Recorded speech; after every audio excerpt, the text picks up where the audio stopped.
Good morning everyone, welcome to this edition of Weekly Roundup. Myself Nilesh and I will be taking this session. In this session, we will be covering important development of the last week. Before we start today's session, let's see the headlines of the last week.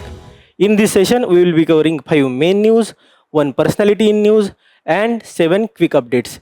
In main news, first main news is about small language models as it is the future of the artificial intelligence. Then second main news is about UNSC reforms as the model is proposed by the group of 4. Then third main news is about China's population decline. Then fourth main news is about student suicide as Supreme Court have given the directions regarding it.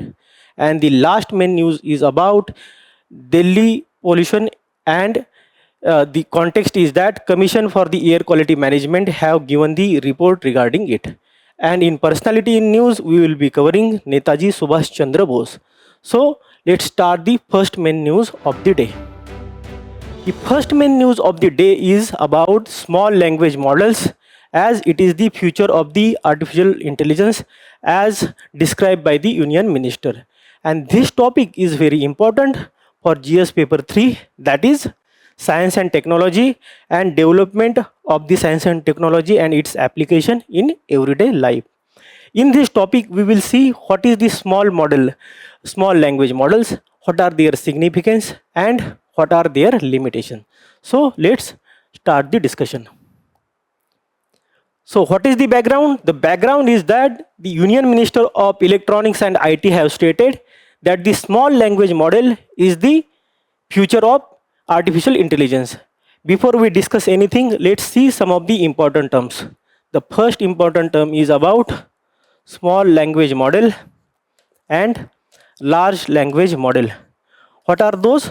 So basically these are the data sets which are processed by the artificial intelligence and then we get desired answer in the artificial intelligence.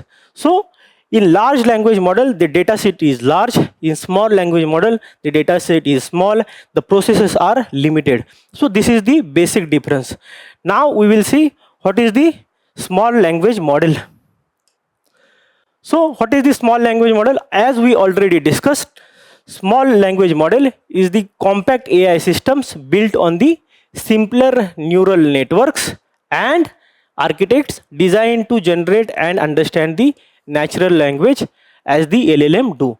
So as we already discussed, it is also a AI model, but its scale is small and it is not as large as large language model. Secondly, what are the parameters used by the small language models? So basically it is in millions to 30 billions, whereas in large language models, these parameters may be in hundred of billions or even the trillions. So this is the difference. The parameters used in the small language models are limited as compared to the large language models. And at presently about 95% of the total AI work is done by the small language model. So please remember that even we are discussing large language model in the news, but the actual work is done by the small language model. So this is about the small language models, right? Now we will see what are the advantages of the small language models over the large language models. The first advantage is they are cheaper. And why they are cheaper? Because they are smaller and typically require less components and the electricity or the infrastructure. Please understand, we already discussed that one of the drawbacks of the AI is that it consumes large amount of energy for their servers to work, and when you have the small language model, then processes are limited and the server requirement is also limited, and that time the cost of the model is also limited. That is the one aspect, that these are the cheaper, and because these are cheaper, they can be set up by the developing countries also. In case of the large language model, there is huge investment need, and then there is the constraint of the developing it. Secondly, they are ideal for the on device deployment. And what is it? So they can be deployed offline also. This is not the case with the large language model or the AI in the conventional use. So these are very efficient and they can be applied online. Also, they can be optimized for the efficiency and they can work in the limited connectivity, memory and the electricity. So your internet of things devices such as your smart watches or the TVs and all those equipments can be worked in the small language model without the connection of the internet. So this is also very significant development than the large language model. Please remember this. Then the democratization of the AI. Please understand, as we already discussed, because the investment needs are the limited and even the small countries can develop it. Even small corporations or companies can deploy the AI or develop the AI. This is not the case with the large language models.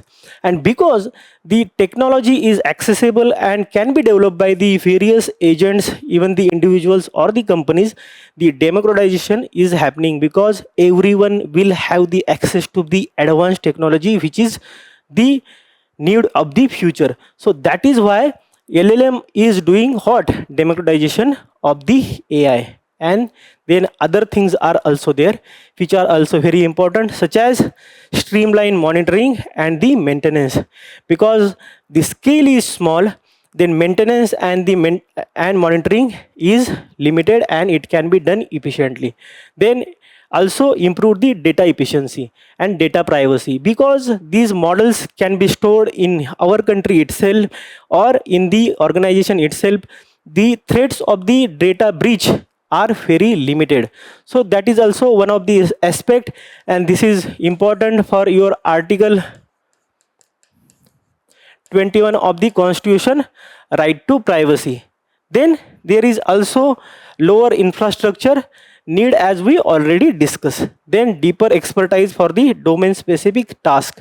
So what it is doing, so basically small language models are for the specific purposes, for example health or education or agriculture. So these language models can be designed for the specific sector and they will work in that specific sector. They will have the data regarding that specific sector and not all over data as we see in the large language models, and they will be efficient in that regard because they will have the limited data and they will have the limited application in this specific sector. Because they will have the limited data set, their speed will be higher. So this is also one of the significance of the small language models. And then lastly, low latency. What is the latency? Latency means when you give some input and then output is given by the device, and the time between that is the latency. Latency is the delay, and because they have the limited data sets, they will give the fast response, and because of the fast response they have the lower latency. So this is the all about all significance of the small language models. Now we will see some of the limitations of the small language models over the large language models. And the first limitation is less accuracy. Why less accuracy? Because they have the limited data. Please remember, if this is just for the example purpose, if we are studying the history and the data set is still from the 1800, and if you ask the question, was India developed, so the question will be no, and then AI will say that we are increasingly developed, and that development is significant after 1947, after independence. But this is not true. If we are using the large language model and if it will have the data from the ancient India, then it will say that we were the advanced economy, but after the arrival of British, our economy declined, and then after the 1947 we started seeing the development again. So this is the difference. Because of the lack of data, there may be lack of accuracy in the small language models. This is the one thing. Then second thing is narrow scope. as we already discussed, these things are specially developed for this specific application, and that is why their scope will be very narrow for these smaller specialized data sets, and they are less flexible as compared to large language model. So this is also one of the limitation. And then other limitation are less creativity, less data analysis. Less creativity because they all AI machines actually work on the data. Larger the data, more accurate and more comprehensive their strategy will be. But in this case, they will have the less data, and that is why they will be less creative. Secondly, they will have the capacity of late data analysis, and they will have limitation of complex processes. So they cannot do the complex processes, or they will have the some of the less accuracy in the complex processes because of the data set limitation. So this is about the limitation of the small language models or the large language models. Now we will see what are the reasons for the increasing adaptation of the small language models in India. And the first is the multilingual advantage, because India have the various languages. Almost 22 languages are there in Indian constitution as the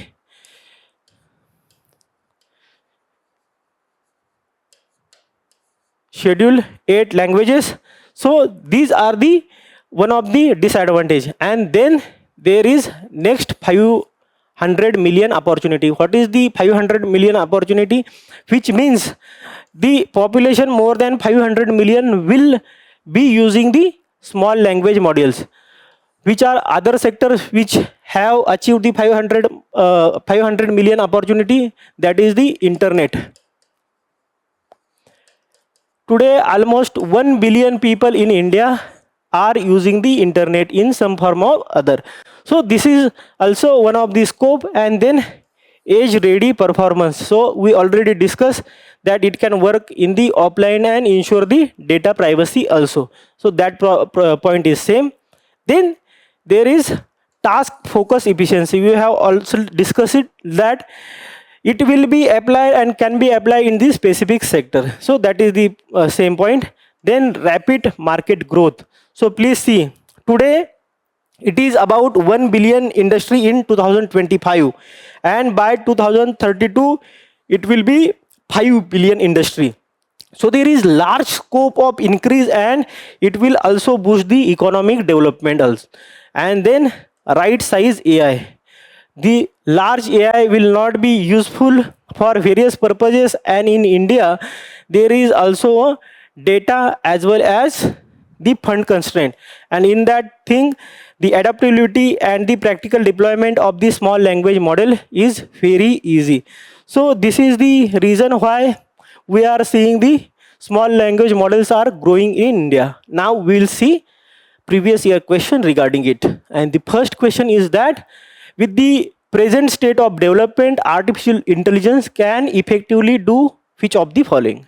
The first thing is the bring down the electricity consumption, as there will be smart intelligent techniques, and it will suggest us to where the electricity is needed, where it is not needed.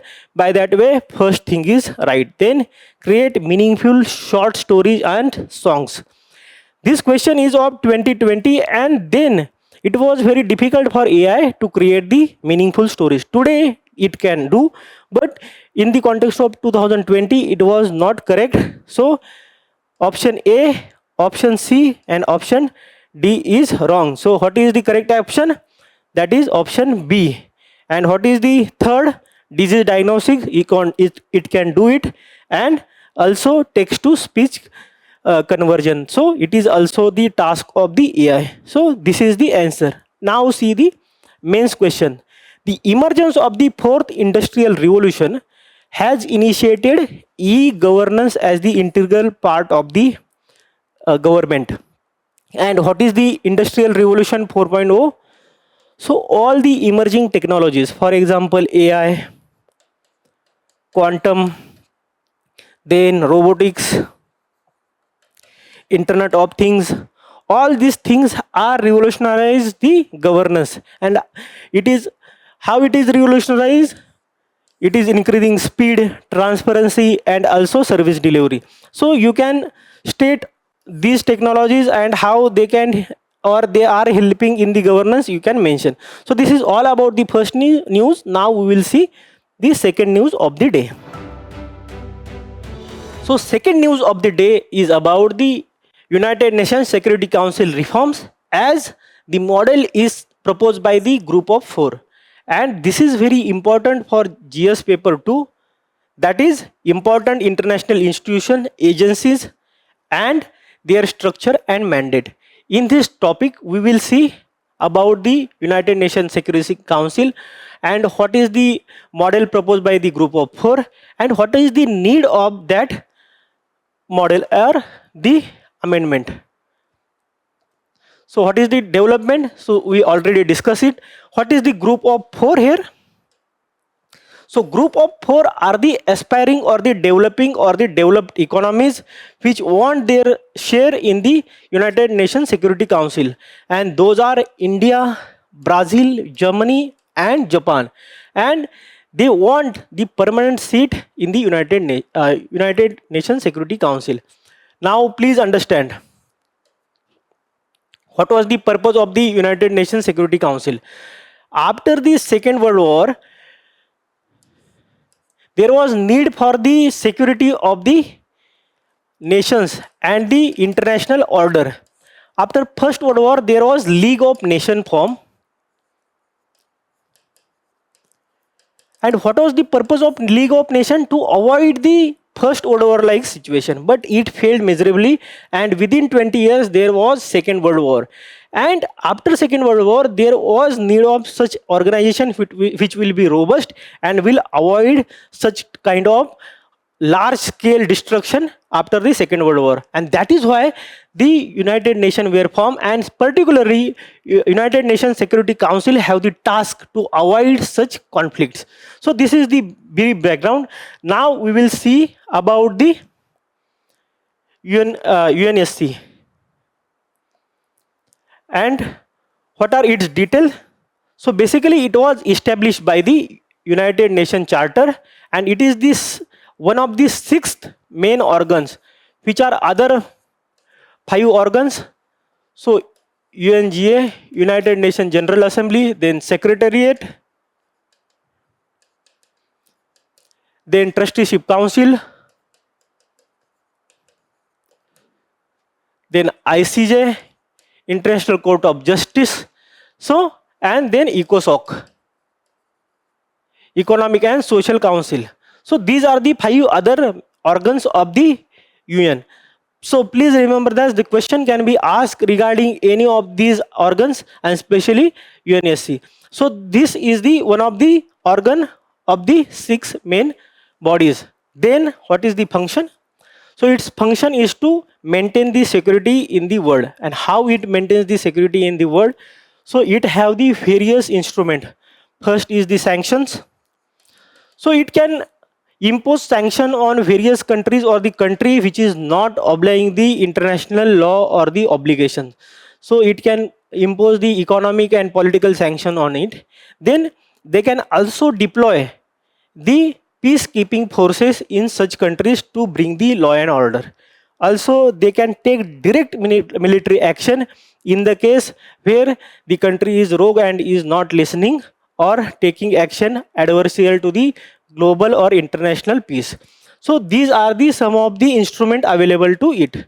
Now we will see the structure. So basically it is a 15 member body, and in that 15 member, 5 are the permanent members and the 10 are the non-permanent members. And the 5 permanent members have the veto power. First see the 5 permanent members, and those are USA, UK, France, China and Russia. And what is the veto? So basically veto is the power where they can oppose the any resolution single-handedly. For example, there is resolution regarding the Ukraine, and that resolution is adversarial for the Russia. Now that resolution is passed by the 14 countries. For example, in the UNSC, Russia can single-handedly oppose that resolution, and that resolution will not be passed just because Russia have opposed it. So any permanent member having the veto can oppose any resolution irrespective of the other country's approval or disapproval. So this is the prominence of the veto power. Please remember this thing. Now, what is the significance of the 10 non-permanent members? So these are elected by the General Assembly and their term is 2 year each, and also they are not eligible for the immediate re-election. So there should be a cooling off period between one uh, um, membership, and then there will be a cooling off period. So immediate re-election is not possible in this case. So please remember these things. Now we'll see some of the key reforms proposed by the group of four, and the first key reform is the expansion of the council. So they are saying that council should be expanded to the membership of 25 to 26 seats, and in that 25 to 26 seats, 6 should be new permanent members, and then the total membership of the permanent member will be 11, and they are saying the 14 or 15 will be there as the non-permanent members. That is the one thing.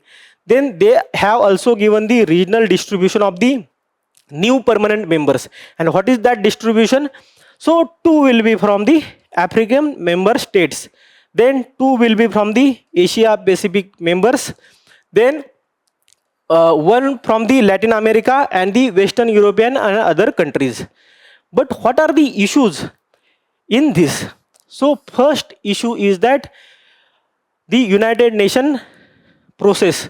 The process is two step. In one step, the resolution is passed at United Nations General Assembly by the 2/3 majority, and if that resolution is passed, that resolution will be referred to the UNSC, and here if any of the permanent member opposes this resolution cannot be passed, and that is the main obstacle in the UNSC reform. Secondly, there are some of the organizations which are also opposing the UNSC reform, and which are those organizations? One of that is Coffee Club. So this is the club of some of the countries, and they are opposing the UNSC reforms. Then there are some of the organizations which are also supporting those reforms, but they have the different agenda than the G4, and some of that are the C10. So C10 are the member countries of the Africa, 10 member countries, and they are also proposing the reforms, but their reform agenda is different than the group of four. So these are the some of the impediments. Now we will see what is the India's position or India's representation in UNSC till today. So till today, India have been elected 8th time in the UNSC as a non-permanent member, and lastly it was elected in 2022. So India was elected in 2022. So this is India's representation in the UNSC till today. So this is all about the UNSC reform proposed by the group of four. Now we will see what is the need of the UNSC reforms, right? And what is the first need? So first need is outdated power structure. Please understand, when second world was over, there were some of the important countries or the superpowers who got the access to the permanent membership in the UNSC. Over the period of time, there have been making and breaking of the power, such as Soviet Union is disintegrated, and there are new power centers which are emerging. For example, Brazil, India, South Africa, all these countries, and these countries are not getting due respect or the access to the UNSC membership. That is the one thing. This structure is of 1945 and then realities, and it is not reflecting the realities of the today. That is the one thing. Then secondly, veto deadlock. As we already discussed, even the single permanent member, if opposes the resolution, it cannot be passed. We can see it in the Gaza conflict or the Ukraine conflict. Here Russia opposes it, here USA opposed it, and what is the implication? The people are suffering because of the veto power or the veto deadlock, and that is why UNSC reforms are very important. Then thirdly, under representation.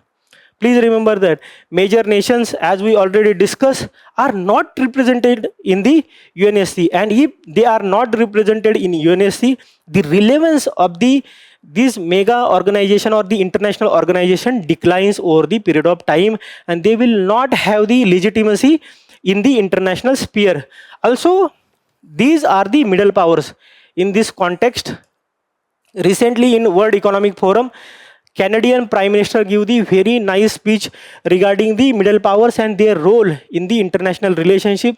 He quoted various things and the various principles in the international relationships in that regard. You can listen that speech and you can quote some of the quotes gave by him and the some of the principle gave by him and the role of the middle powers in the international relations. So go and see that speech, and then you will understand the underrepresentation is there in UNSC, and that is not very advisable for the any international fora.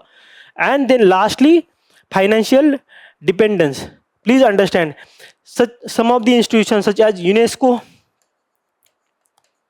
was such largely dependent on USA. Almost 50% of its funding was coming from the USA, and if it is dependent on single donor, then the efficiency and the their integrity is compromised, and that is the case here also. Because the lack of membership, the financial dependence on single country or the few countries is larger, and if their dependence is larger, they cannot take autonomous decision, and that is why UNSC reforms are needed also.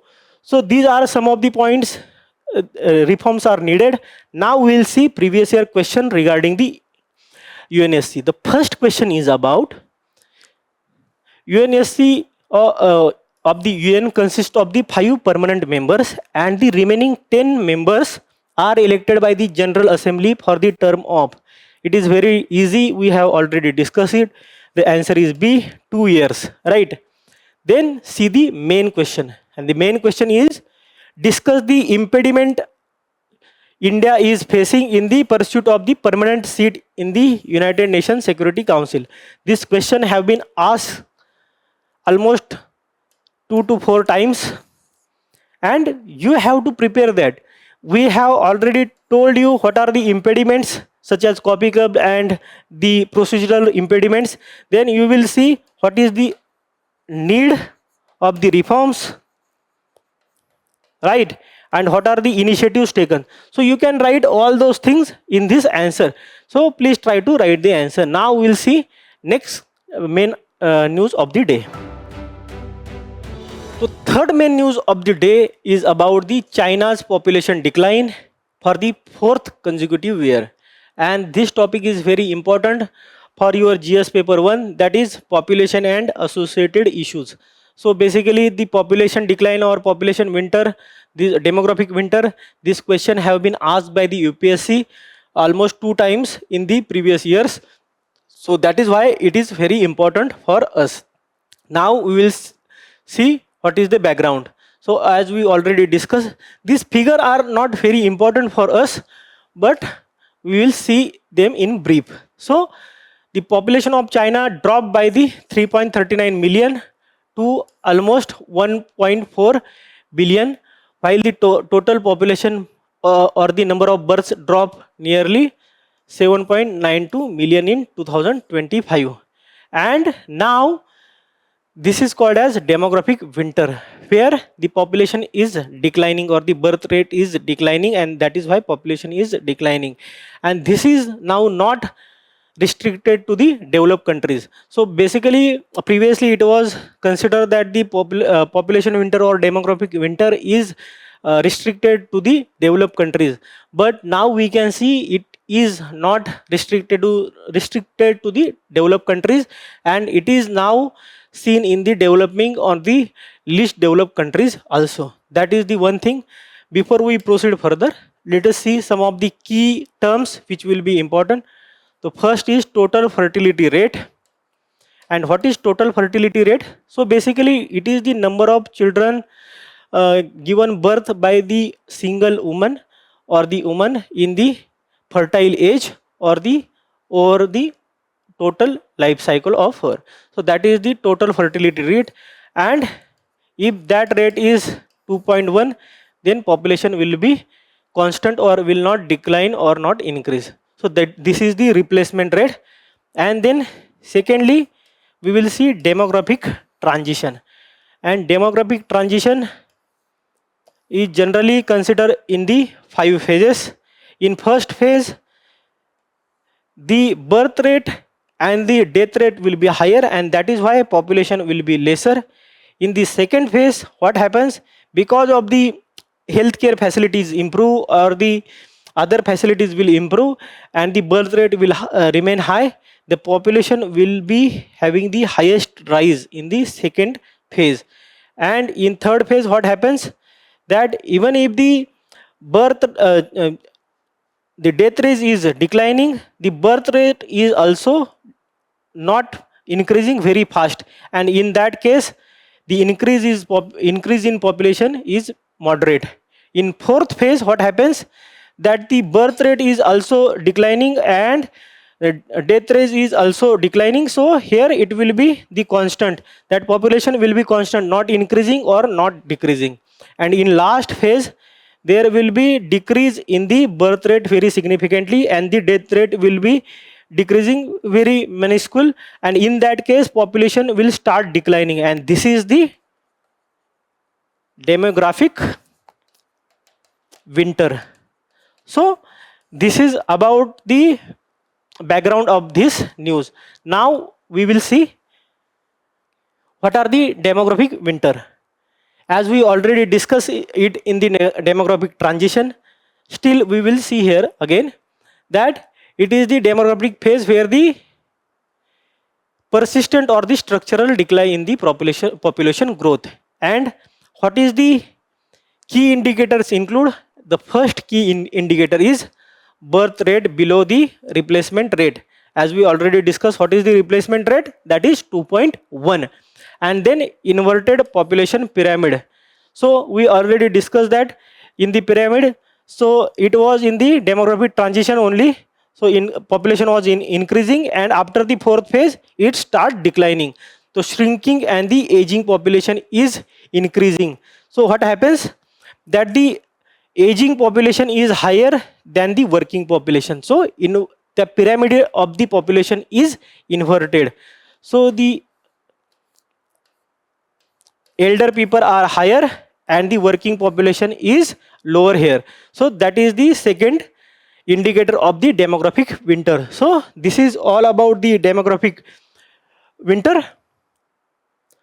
Now we will see the reasons of the demographic winter. The first reason is delayed milestones. So what happened, that your career aspirations are growing and people are getting ambitions. Even female are, because of the education, are getting inspired, and because of that the marriage is the second priority in today's generation. If you start preparing for the UPSC, then also your age will increase. So this is one of the reason, because of the milestones are delayed, their marriages are also delayed, and that is why they will have the lesser children, or their children carrying capacity will be lesser. Secondly, urbanization, and because of the urbanization the spaces are smaller, and that is why there will be lesser children, because raising children is costly in the urban setup, and that is why the parents will prefer the lesser children so that they can take care of their children effectively, and because of that the population growth is declining. Then societal and cultural shift. So basically previously if female had the larger number of childs, she was referred good, but now there is awareness in the women also, and also they are participating in the workforce, they are working, and because of that the societal mindset is changing. That is also one of the reasons. And then access to the family planning. So people are getting aware and they are using family planning and mitigation measures, and that is why also the family size is reducing. Largely policies are also there, such as one child policy in China, which is affecting the population growth. In India also we had the Nara, that is hum do hamare do. So such policies is affecting the population growth. So these are some of the reasons why population is not increasing or the demographic winter is coming. Now we will see what are the way ahead in the demographic winter. And the first way ahead is pro-natalist policies through financial incentive and parental leaves. So what should government do? So government should promote parental leaves and incentive for the first born child, or the pre-natalist policies before the birth of the child. They should incentivize or give the monetary benefits so that parents will have the incentive to have the more children. That is the one thing. Secondly, adopting to the silver economy. What is the silver economy? In silver economy, the expertise of old age people is used. Generally we see old age people as a burden, but old age people have their own expertise. They will have the various knowledge and expertise in various field, because they have worked in various field over the period of time. So you can use that work and experience in the economy, and by that you can achieve the economic development. So that is also one of the aspect to tackle the demographic winter. Then economic structural reform, such as addressing the cost of living. So if there is lesser room rent or the uh, accommodation, travel, food, education, if such facilities are cheaper, then people can have the more children and demographic winter can be avoided. And lastly, global migration governance. So what can be done? In some of the countries there is huge population of the young people, that is demographic dividend. And from that countries, the skill workforce or the young people can be migrated to the countries where demographic winter is going on, such as from India we can send people to the Italy or Russia and such countries, so that demographic winter can be tackled in those countries. So this is the way ahead to tackle the demographic winter, right? Now we will see the previous year question regarding it. The first question is asked in 2024, and the question is saying that what is the concept of demographic winter, as we already discussed it in very brief manner. In the it is the world moving toward this such situation. Obviously world is moving towards such situation. We see demographic winter in China now, Russia, Europe. And what is the solution? So way ahead which is given in the answer in the discussion can be written here. So this is about the demographic winter. Now we will see the another question. So this is about the empowering women is the key to control the population growth. So we already discussed, because women are empowered, their participation in workforce is increasing. Also they are aware about their bodily rights, fundamental rights, and also they are aware about the welfare of the children. So all of these things actually contributing to the population control of the population growth in India also. So this is about the third main news. Now we will see next main news of the day. So fourth main news of the day is regarding the Supreme Court directions regarding the student suicide in the higher education institution. And this topic is important for GS paper 2, that is issues related to the management of the social sector relating to the education, and GS paper 2, that is the mechanism for the protection of the vulnerable sections. So let's start the discussion. What is the development? So please remember this case, and this case is Amit Kumar versus Union of India. And in this case, Supreme Court actually formulated the National Task Force, and the purpose of this task force was to suggest the measures for the student suicides to decline or to avoid the student suicides. So this task force was formed, and this task force have given some of the measures in the Supreme Court. Now we will see what are the causes of the suicides and what are the measures to avoid it. Before that, what are the some of the observations given by the Supreme Court? The first observation is that there is rising cases of suicide. And what is that number? The number is staggering. 13,000 students committed suicide in single year 2022 as per NCRB data, and the age is between 15 to 29. And secondly, there is expansion of higher education institutions.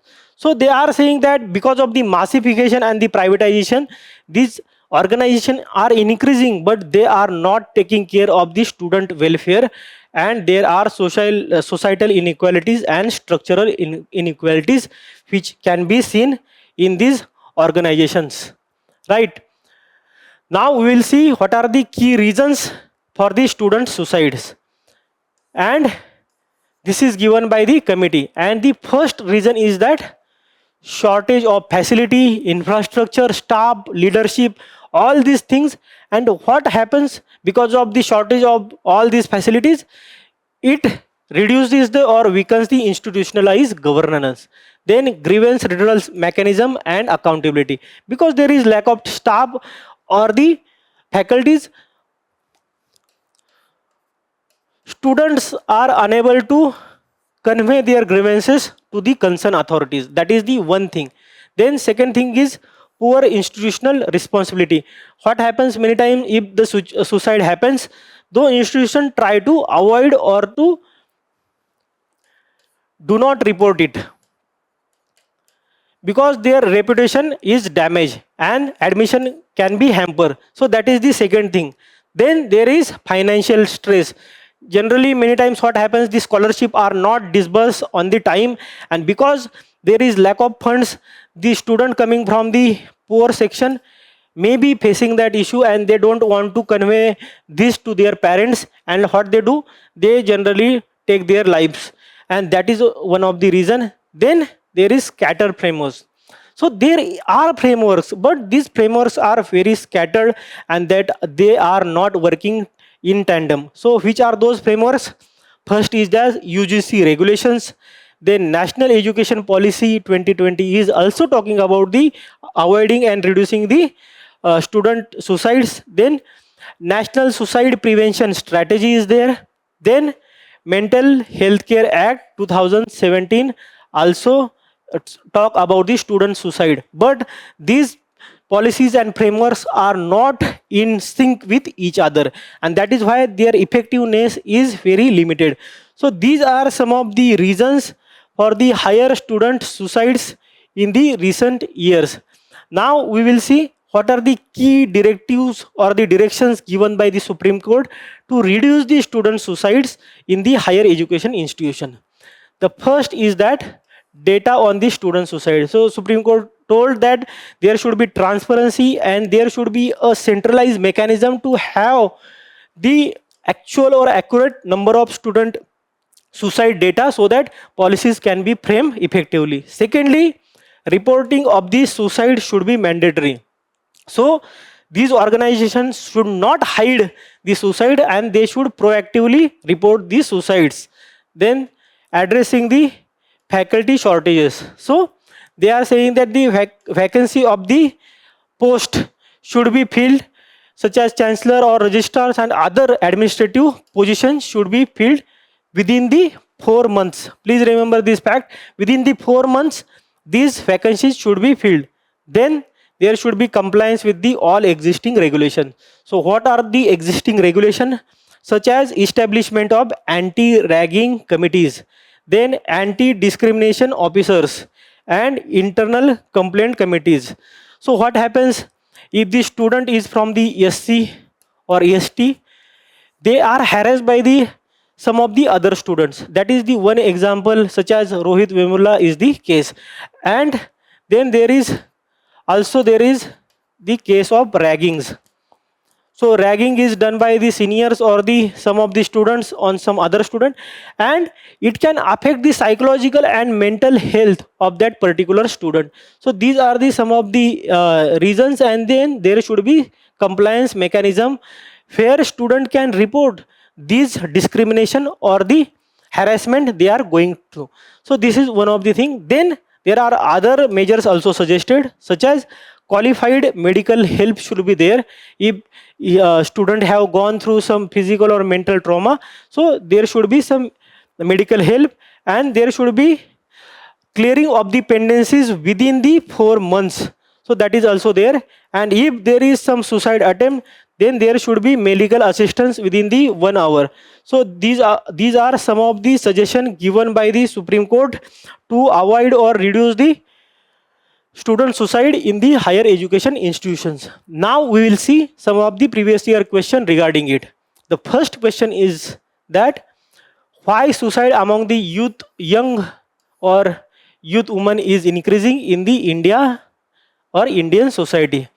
And this question is not related to higher education students or women student only, but overall, what are the reasons? So increasing stress, changing lifestyle diseases, loneliness, all these things. Also you can write the point we actually discuss in the our discussion, that is ragging also,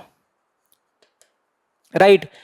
Discrimination on the basis of caste or religion or the place or language or even the birth, all these things can be discussed here, and then you can also discuss the some of the solution in this answer. See the next question. The next question is about examine the main provisions of the national child policy and throw the light on the status of its implementation. So national child policy is very important, where child is given the status of subject. It recognizes their fundamental rights and suggest welfare measures such as education, health, then their mental development. So all of the things which are also very important to avoid the student suicide or the children suicide in India. So you can write such measures in your answer also. So this is all about the fourth main news. Now we will see last main news of this week. So last main news of the week is about air pollution in the Delhi-NCR, as the Commission for the Air Quality Management CAQM have given the report regarding the causes of the air pollution in the Delhi-NCR, and this is very important for your GS paper 3, that is environmental protection, pollution and the degradation. Now see the development of the news. So development is regarding the MC Mehta versus the Union of India case. This case is very important for the environmental conservation and the environmental protection.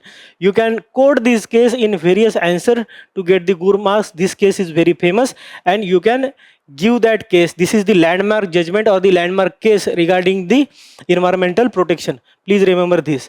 So before we discuss the news, let's see some of the key terms in this regard. The first key term is AQI. So this is air quality indicator, and this is proposed or started by the environmental ministry, and it consists of the 8 pollutants. And which are those 8 pollutants? So PM10, PM2.5, nitrous oxide, sulfur oxides, there carbon monoxide, ozone, then ammonia, and then lead. So these are the 8 components which are there when we measure the AQI. and AQI is categorized in these 6 categories. Please remember this fact. The question can be asked regarding it. And which are those 6 categories? So first category is good, then satisfactory, then moderate, then poor, then very poor, and then severe. So these are the 6 categories, please remember that, and these are the 8 pollutants which are there in AQI. So this is the important information regarding your exam. The question can be asked regarding it, so please remember this. Now we will see key findings of the report. So report is giving various pollutants and their percentage in the Delhi's pollution. The first is that secondary particulate matter, and it is saying that around 27% of the total pollution in Delhi is because of the secondary pollutant matter. And what are the primary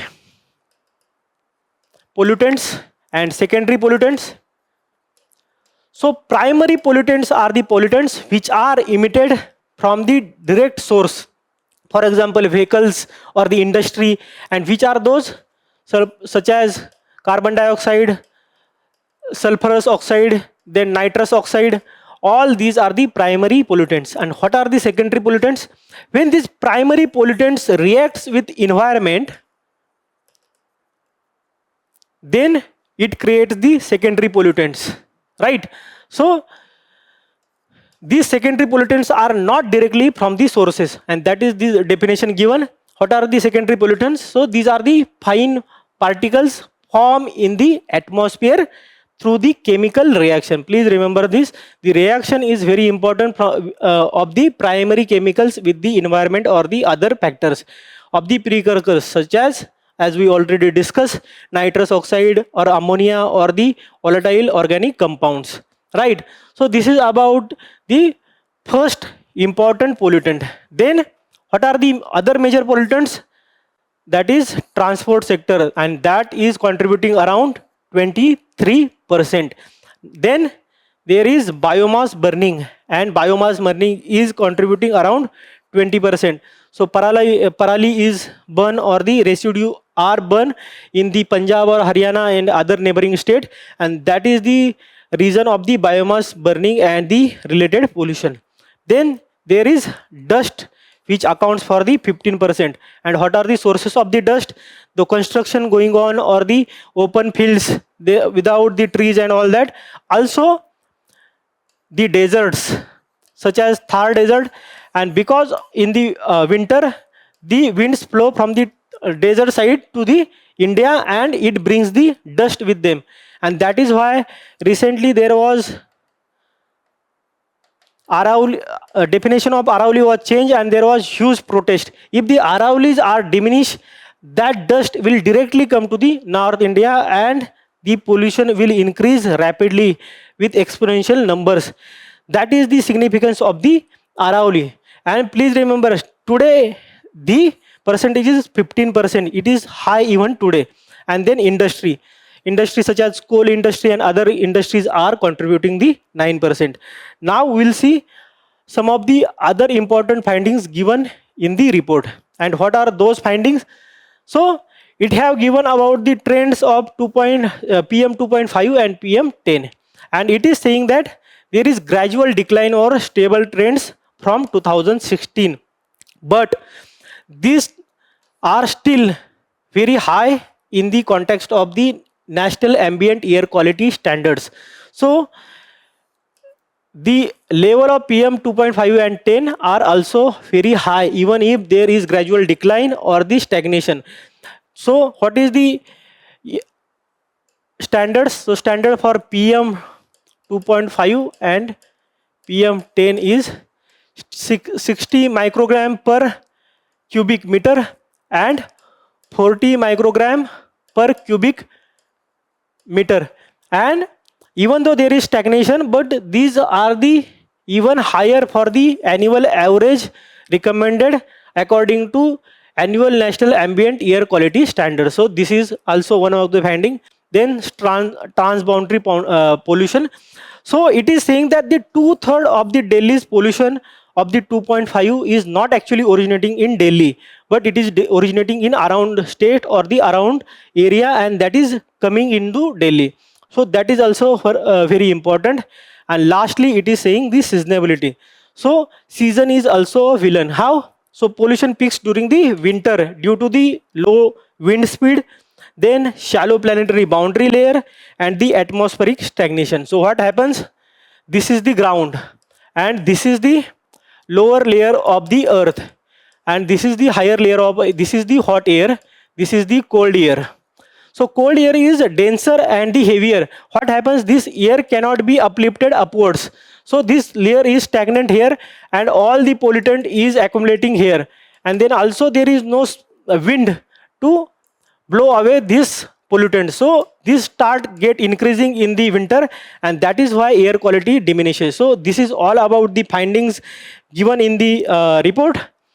Now we will see some of the recommendation given to remedies. So what are the recommendation given?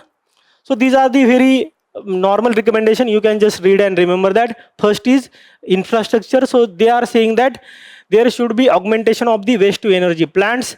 There should be barrier free toll gates, so that vehicles will not be trapped there at the toll gates for the hours polluting. And then rationalization of the environment compensation charge. Then secondly, there should be transport reforms. The old vehicles should be scrapped very effectively, and there should be promotion of the zero emission mobility, such as e-vehicles or the CNG vehicles. And then lastly, there should be governance reforms, such as annual action plans of the various government, and that is how accountability will be set in the various state governments and the central government and Delhi government to reduce the pollution overall. So these are the recommendations given regarding the reducing the pollution. Now we will see the previous year question asked regarding it. The first question is about, according to the Environmental Protection Agency, which one of the following is the largest source of the sulfur dioxide emission? And the answer is power plants using the fossil fuels. So this is the largest polluting industry according to Environmental Protection Agency. This is the one thing. Now see second question.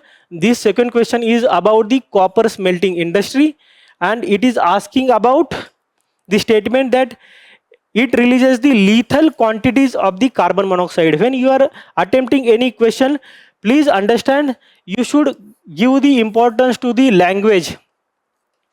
Here it is saying lethal. So lethal is the very toxic than the general. So if it is the lethal industry, then people will oppose it. So this is the one fact, and that is why first statement should be considered wrong. So if that is the wrong, your answer is B. See the second statement. Copper smack can cause the leaching of the heavy metals. That is true. Any slag of steel or any other slag of the any metal will leach and will have the capacity to toxicate the environment, and then they may release the sulfur dioxide in the pollution. That is also true. So the answer is B. So this is all about the main news. Now we will see the personality in news. So let us see the personality in news, and personality in news this week is the Netaji Subhas Chandra Bose. And what is the context? The context is that government is celebrating his 129th birth anniversary as the Parakram Divas, and which falls on 23rd January. So this is the context. Now we will see about the key contribution of Netaji. And first contribution is that he was prominent leader in the Indian National Congress, and he was the president of the Indian National Congress in 1938 and 1939, and he resigned due to the differences with the other Congress leaders. So this is the important fact. Then he wrote for the Chittaranjan Das newspaper, and the newspaper name is Forward. And he also started his own newspaper, and his newspaper's name is Swaraj. So please remember that UPSC have the knack of asking the question regarding the newspaper and its founders. So the Forward was set up by the Chittaranjan Das, and Netaji used to write in it, and his own newspaper's name is Swaraj. Then he escaped from the British imprisonment or the house arrest in 1941 and sought the help from the Germany and Japan for the India's total independence. So this is the thing. Then he led Indian National Army, also known as INA or the Azad Hind Fauj, from the 1943, and he fought in INA alongside the Japan against the British in the Northeast India and in Burma. He also established provincial government of the Free India in Imphal, Manipur, right? And what was the purpose? To mobilize the Indians against the anti-British rule and to gain India independence. And his values were patriotism, courage, and leadership. And because of his role in Andaman and Nicobar, Ross Island is named after Netaji Subhas Chandra Bose Island. So please remember this fact also. It was in 2018, right? So please remember this fact also. So this is about the personality in news today. Now we'll see the quick updates of this week. So first quick update of the day is regarding the Central Information Commission. And what is the development? So development is that CIC rule that the advocate cannot use the RTI Act to obtain the case details for the clients. So this is the development. Now we'll see about the CIC.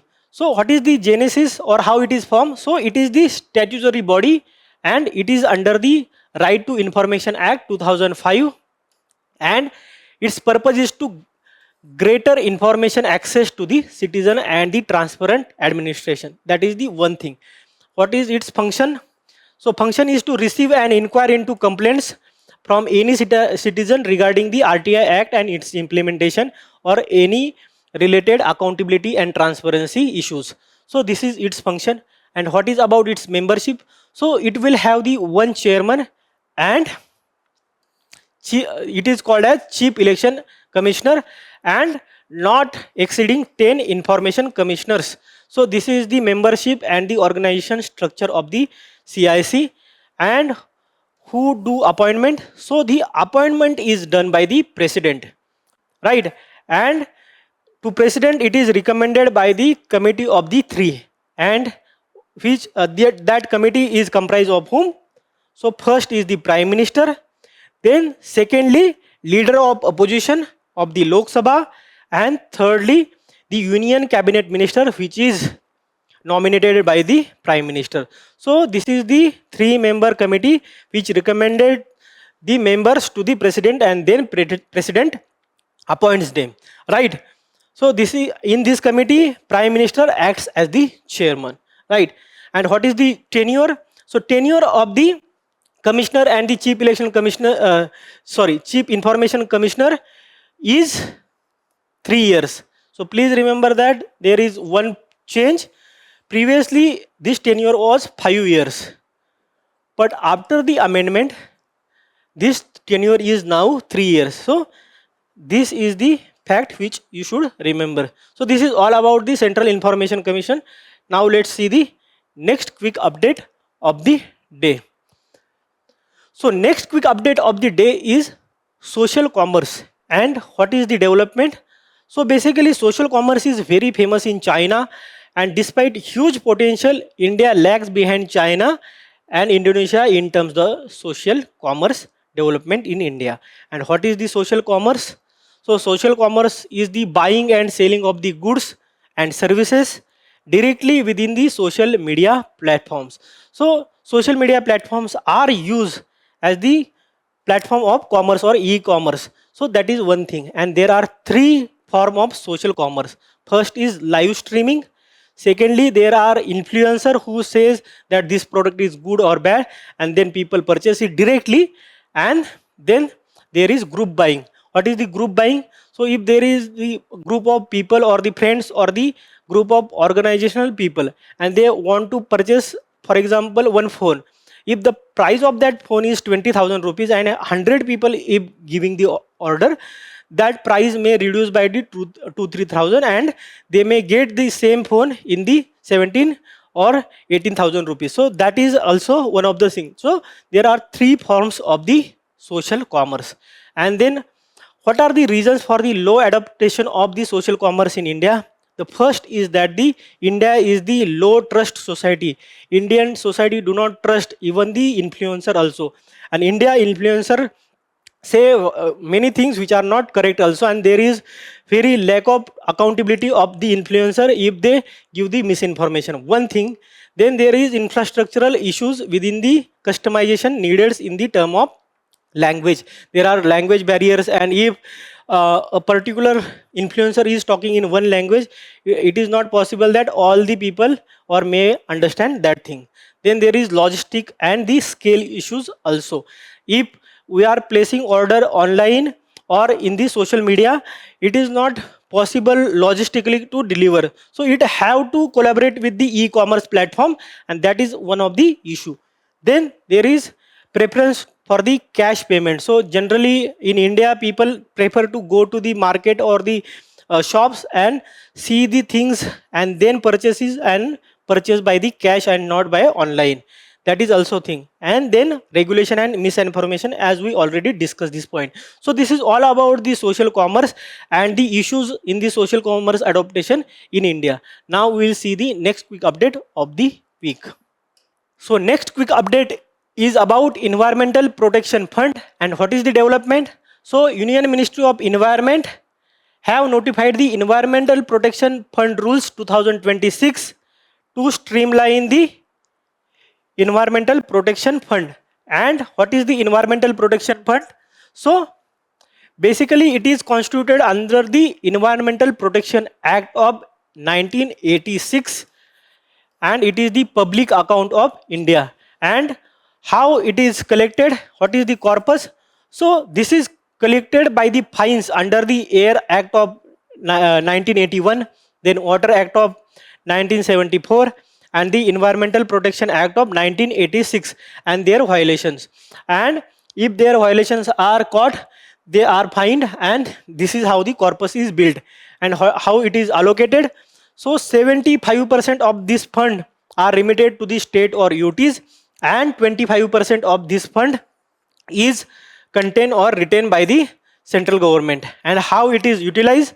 So it is utilized for the monitoring networks, remediation of the contaminated sites, and R&D in the clean energy development or the clean energy technology development. So this is all about the quick update. Now we will see the next quick update, and the next quick update is about Pradhan Mantri Gram Sadak Yojana. And what is the development? So in its fourth phase, government have sanctioned around 10,000 kilometers of the rural roads across the 6 states. Right? Now we will see about the Pradhan Mantri Gram Sadak Yojana. So which is the ministry? So it is by the Ministry of Rural Development and it is not by the highways and the roads. Secondly, it is launched in December 2000. So it is about 25-year-old scheme, and it have the 4 various phases. So we'll see what are those phases and what is its type. So it is the centrally sponsored scheme. And what is the centrally sponsored scheme means state will also contribute some of the funds. Generally for the normal state, center contributes 60% and state contribute 40%. In hilly state, this proportion is 90:10. So please remember that thing also. And what is the objective? The objective is that all weather road connectivity to the unconnected rural habitations. Right? So this is the objective. All weather connectivity to unconnected rural habitations. Now we will see the phases. In first phase, we started in 2000. And what was its objective? Universal rural access to the villages, market, and the service linkages. Then second phase started in 2013. And what was its purpose? So its purpose was to upgrade and consolidation of the rural network. And then there is phase 3 that started from the 2019. And what is its purpose? So its purpose is to upgrade around 1,25,000 kilometers of roads and improve connectivity to the socio-economic institutions. So which are the socio-economic institutions, such as schools or the medical centers or the hospitals or the other government offices? So these should be connected, and that is the phase 3.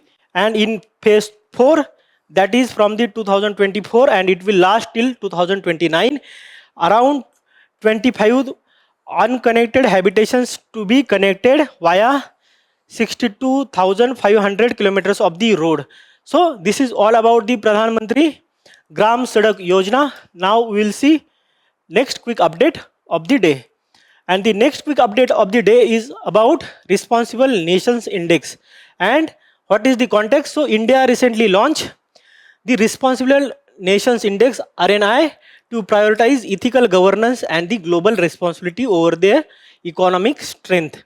And what is the significance or the highlights of the index? So it is developed by the World Intellectual Foundation with the JNU and IIM Mumbai. So WIF with the JNU and IIM Mumbai have developed it. And what is its framework? So its framework is to global index evaluating 154 countries on the responsibility parameters. And what are these parameters? So the parameters are access to nations on the ethical governance, social well-being, then environmental stewardship and the global responsibility. So these are the parameters, please remember that. And who are the top performers?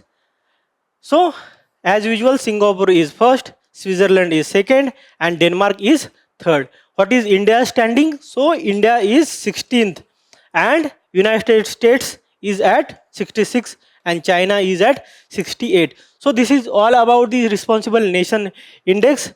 Let's see the next quick update of the day. And the next quick update of the day is about the generalized scheme for the preferences. And what is the development? So it is the scheme of the European Union, and it have extended the suspension of preferential trade benefits to India under the generalized scheme of preferences. And now we will see about the scheme. So basically this is the scheme by the European Union, and it was started in the 1971, and it is the unilateral trade preference scheme, basically, which means that European Union doesn't want anything in return in this scheme, right? And what is the purpose? So purpose is to poverty reduction and the promoting sustainable development in developing and the least developed countries. Now we will see there is a 3-tier mechanism in this scheme. So first is that general GSP. In this thing, around 66 tariff lines have the duty reduced. So duty will be reduced in the 66% of the tariff lines in the eligible developing countries. Then there is GSP plus, where there will be zero duties on the 66 tariff lines in the eligible developing and the least developed countries. And then there is everything but the arms. So full duty-free access to the least developed countries, and all imports of these countries are free except the weapons, right? Only United Nations actually declares least developed countries, and presently I think there are 44. So this number has to be checked, but these countries which are very least have the least development, and they have the free access to their imports in the European Union. So this is all about generalized scheme for the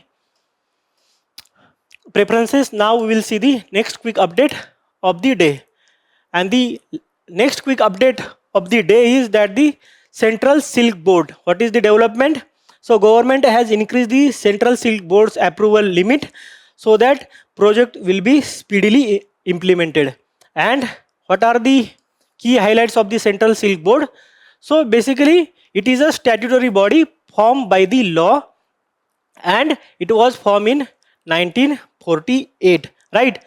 Then what is the ministry? So ministry is Ministry of Textile, and where it is headquartered? So its headquarter is Bangalore, Karnataka, right? So please remember this also. Now we'll see about the silk in India. So basically India is ranked second in the silk production, and it is the largest consumer of the silk in the world. Secondly, what are the types of silks? So there is mulberry, oak tussar, then tropical tussar, and muga and the eri. These are the 5 types of the silk. And 92% of the country's total raw silk production comes from the mulberry silk. Please remember that the mulberry is the largest silk produced in the India. So this is all about the Central Silk Board. So this is all about the this week's weekly roundup. You can visit our digital current affair and solve the various quizzes and read the current affair and also make the notes. So this is all. Thank you. Happy learning.